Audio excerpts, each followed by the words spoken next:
రెండు చేతులు జోడించి భారతదేశంలో ఉన్న ప్రతి భారతీయుడికి, ప్రతి అన్న తమ్ముడికి, ప్రతి బిడ్డకు, ప్రతి అక్క చెల్లికి, ప్రతి ఆడబిడ్డకు నేను ఒకటే చెప్తున్నాను సార్.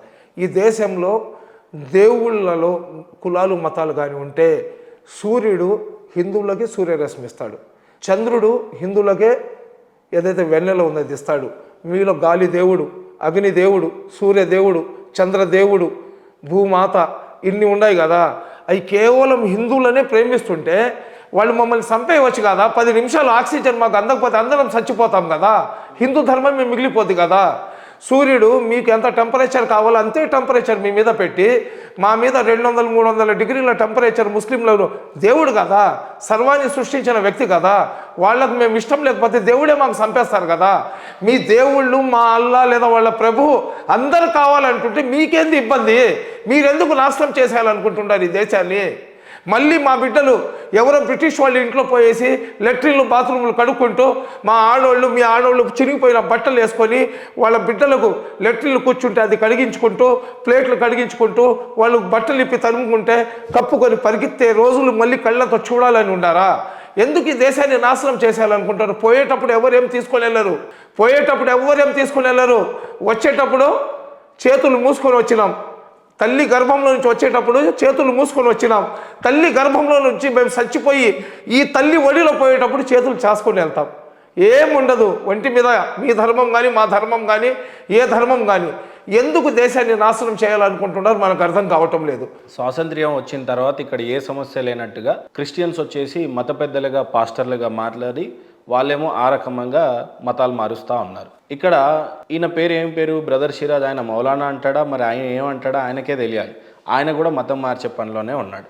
దీనివల్ల కదా కలహాలు వస్తున్నాయి. మతం మార్చమని చెప్పి ధర్మం చెప్పదు సార్. మారుస్తున్నారు కదా సార్. మీకు వాళ్ళ ప్రయోజనాల కోసం వాళ్ళు చేసుకుంటే తీసుకుని వచ్చి మొత్తం సమాజం మీద ఎందుకు వేస్తున్నారు నా వాదన.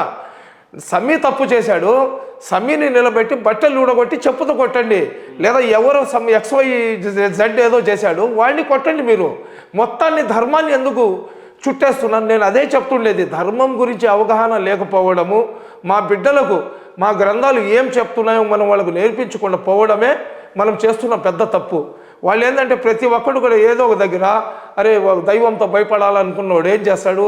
ఇప్పుడు మొత్తం టెక్నికల్ అయిపోయింది. పాత రోజుల్లో ఇళ్లలో నాటి కోడి కూర కొయ్యాలంటే నాటి కోడిని తీసుకునేవాళ్ళు, దాన్ని హలాల్ చేసేవాళ్ళు లేదా మెడ తిప్పుకునే వాళ్ళు. ఎవరి ఇది వాళ్ళది. అయిన తర్వాత ఆ కోడిని తీసుకొని వచ్చి దానికి మొత్తం ఫ్రెష్ చేసి కోసి చేసి దానికి ముక్కలు కొట్టి దాన్ని వండి మొత్తం వాళ్ళు వండుతుంటే కూర్చొని చూసేవాళ్ళం మేము. కూర ఎప్పుడు తినాలని చెప్పి ఏదైనా కానీ. ఇప్పుడు ఏమైపోయింది?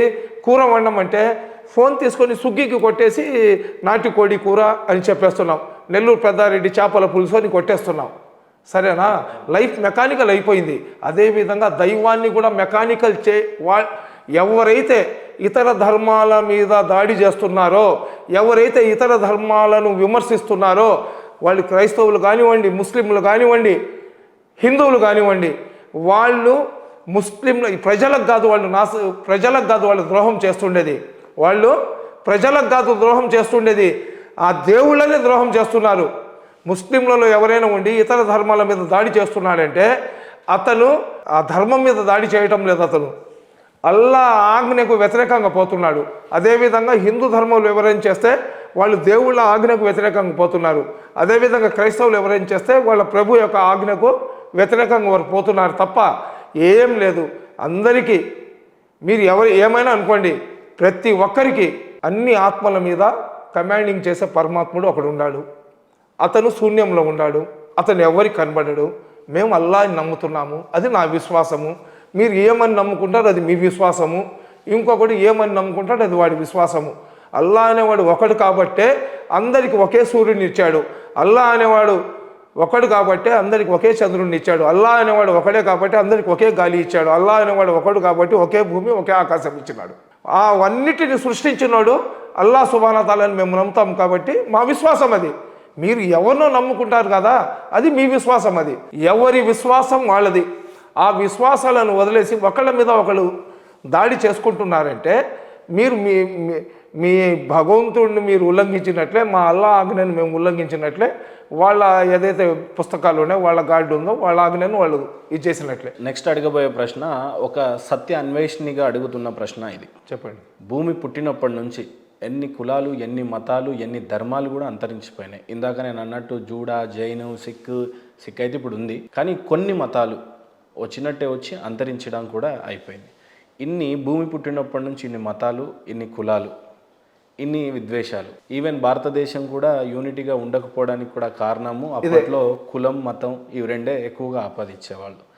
టెక్నాలజీ పెరిగింది, ఈ సామాజిక మాధ్యమాలు చాలా ఎక్కువైపోయినాయి. ఎవరన్నా ఒక కేక్ వేస్తే ఎంత దూరమైనా మాట్లాడగలిగేటువంటివి వచ్చిన రోజులు ఇవి.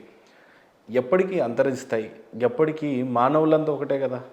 మనమేం కోళ్ళు మేకలేం కాదు, కోళ్ళు మేకలు కోసుకొని తినేస్తున్నాం, దాని మీద మనకి ఇంత కూడా ఎమోషన్స్ లేవు. ఇప్పుడు మనుషులు కూడా అదే చేసే పరిస్థితికి కనపడతా ఉంది. ఎందుకు ఈ రకమైన యూనిటీ లేకుండా భారతదేశాన్ని, ఈ దేశమే కాదు ప్రపంచం అంతా కూడా ఈ రకమైన కలహాలు ఎందుకు అని అంటే మీరు ఏం చెప్తారు? నిజంగా దేవుడు అనేవాడు ఉండుంటే, ఇప్పుడు సత్యాన్వేషణగా మాట్లాడుతున్నాను, ఎవరి పక్షాన కాదు, దేవుడు అనేవాడు నిజంగానే ఉంటే ఏం చేసినా మానవుడే చేసుకున్నాడు. ఇంతవరకు హెలికాప్టర్ సృష్టించుకున్నాడు, రాకెట్ సృష్టించుకున్నాడు, నవగ్రహాలు ఉన్నాయి, 9 గ్రహాలు ఉన్నాయి అని చెప్పి సృష్టించుకొని దాని పేరు ప్లూటో అని, జూపిటర్ అని ఇది పెట్టాడు. భూమి గుడ్రంగా ఉందా, బలపరుపుగా ఉందా, అది మనిషే సృష్టించి తెలుసుకోగలిగాడు. చంద్రుడి మీద ఏమున్నాయని చెప్పి కూడా మనిషి వెళ్ళిపోగలుగుతున్నాడు. రానున్న రోజుల్లో అసలు నిజంగా పరలోకం అనేది ఉంది అని అంటే దాన్ని కూడా కనుక్కుంటాడేమో. కానీ ఇవన్నీ మనిషే చేసుకున్నాడు. ఈవెను అల్లా ఉన్నాడా అని చెప్పుకుంటుంది కూడా మానవుడే, ఈశ్వరుడు ఉన్నాడా అని చెప్పుకుంటుంది మానవుడే. దేవుడు ఉన్నాడో లేడో ఇంతవరకు ఎవరికి తెలియదు. ఉంటే ఆయన పేరేంటి, నామకరణం ఏంటి అని కూడా తెలియదు. ఉంటే నేను ఇదే అంటున్నానని మీ గోల, నేను ఇదే అంటున్నానని నా గోల. ఇట్లా ఒక పాయింట్ ఆఫ్ స్టాప్ అనేది రాదా సార్ దీనికి? సార్ ఇప్పుడు మనిషి నిజంగా శాటిలైట్ని తయారు చేసుకొని చంద్రుడి మీద ఏముందో చూడడానికి నిజంగా అంత అవసరం అంటారా? ఇక్కడ మన ఇంటి పక్కన మోర్లలో దోమలు కుడుతూ ఉంటే కనీసం అక్కడ ఇన్ఫ్రాస్ట్రక్చర్ లేదు, కానీ చంద్రుడి మీదకి పోతున్నాం. నిజానికి మనిషి ఇన్ని పరిశోధన చేస్తున్నాడు, దేవుడు ఉన్నాడు లేడు అనే దాని మీద ఇంతవరకు అయితే పరిశోధన జరగలేదు. నిజంగా ఎప్పటికీ దీనికి స్టాప్ వస్తుంది? అదే ఏ రకంగా ఉంటే బాగుంటుంది? మానవుడు రాతి యుగంలో నుంచి వచ్చినాడు, రాతి యుగంలో నుంచి ఇప్పుడు చంద్రుల్లో పోయి కాపురం చేసే స్థానానికి వచ్చినాడు. ఇదంతా చేయడానికి కొన్ని లక్షల సంవత్సరాలు పట్టినాయి ఈ చేంజెస్ రావడానికి. భారతదేశానికి స్వాతంత్రం వచ్చినప్పుడు భారతదేశంలో ఉన్న పరిస్థితి ఏంటంటే, తల్లి గర్భంలో నుంచి బిడ్డ పుట్టినప్పుడు ఏ విధంగా శరీరం మీద బట్టలు లేకుండా వాళ్ళంతా గలీజ్గా ఉంటుందో ఆ విధంగా భారతదేశం పరిస్థితి ఉండింది. భారతదేశంలో అప్పుడు చెప్పదగ్గ ఎయిర్పోర్ట్లు లేవు, అలాగే ఓడరేవులు లేవు, రోడ్లు లేవు, తినడానికి తిండి లేదు, అదేవిధంగా ఆర్థిక వ్యవస్థ బాగలేదు. దాని తర్వాత భారతదేశానికి వచ్చిన ప్రధానమంత్రులు కానీ ముఖ్యమంత్రులు కానీ ఏ పార్టీకి చెందిన వ్యక్తులు కానివ్వండి, ఒక్కొక్క రకంగా పంచవర్ష ప్రణాళిక అని చెప్పి రకరకాలుగా పెట్టుకొని ఈ దేశంలో ఉన్న ప్రజల్లో కూడా నా దేశాన్ని మేము ప్రపంచ దేశాలు ముందుకు తీసుకొని రావాలా, ఏం లేని ఈ దేశంలో ఆత్మవిశ్వాసం ఎక్కువ ఉంది అనే ఆలోచనతో ఈ దేశానికి 77 సంవత్సరాల్లో ప్రపంచంలో ఉన్న పెద్ద దేశాలు కూడా ముక్కు మీద వేలు పెట్టుకునే పరిస్థితికి తీసుకొని వెళ్ళారు. అది కాంగ్రెస్ వాళ్ళు చేశారా, బీజేపీ వాళ్ళు చేశారా, ఇంకొకళ్ళు చేశారా, ఆ డిస్కషన్ నేను చేయటం లేదు. భారతదేశానికి స్వాతంత్రం వచ్చినప్పుడు తల్లి గర్భంలో నుంచి బిడ్డ బయటికి వస్తే ఏ విధంగా ఉంటుందో అటువంటి పరిస్థితుల్లో నుంచి ఈరోజు మనమందరం కూడా పెద్ద రోడ్లలో, పెద్ద బిల్డింగ్లలో, కార్లలో తిరిగే పరిస్థితికి మేము వచ్చినాం. వీటన్నిటికి రావడానికి కారణం ఏంటంటే మనిషి యొక్క మేధావి శక్తి. భగవంతుడు ఏం చేశాడంటే మనిషిని మనిషిలాగా పుట్టించిన తర్వాత అతనికి ఆలోచన శక్తి ఇచ్చాడు. ఏది చెడు, ఏది మంచిది, ఏది చెయ్యాలా, ఏది చేయకూడదు అనేది దేవుడు తెలియపరిచేశాడు దైవ గ్రంథాల్లో. అదే ఖురాన్లో కానివ్వండి, పురాణాల్లో కానివ్వండి, భగవద్గీతలో కానివ్వండి. ఒక వ్యక్తి తన సొంత తల్లితో పెళ్లి చేసుకోలేడు, ఒక వ్యక్తి తన సొంత చెల్లితో పెళ్లి చేసుకోలేడు, మొగోడుతో పెళ్లి చేసుకోలేడు, ఇది హరాం, ఇది హలాల్, ఇది జాయేజ్, ఇది నా జాయేజ్ అని చెప్పి ప్రతి ధర్మంలో కూడా చెడు ఏంది మంచి ఏందని చెప్పేసి ఉన్నారు. అది తెలిసినా కానీ తప్పులు చేసేవాళ్ళు చాలామంది ఉన్నారు.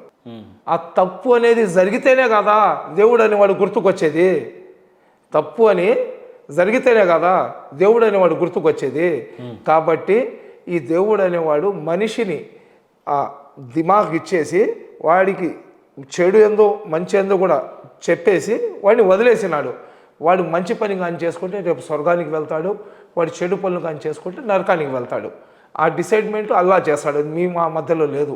కాబట్టి ఆ ఉన్న చెడుని వేరే వాళ్ళు పెరగనీయకుండా, వేరే వాళ్ళు పెంచకుండా దాన్ని అడ్డుకట్టు వేయడానికే భగవంతుడు మీలాంటి వాళ్ళని కూడా సృష్టించి ఉన్నాడు.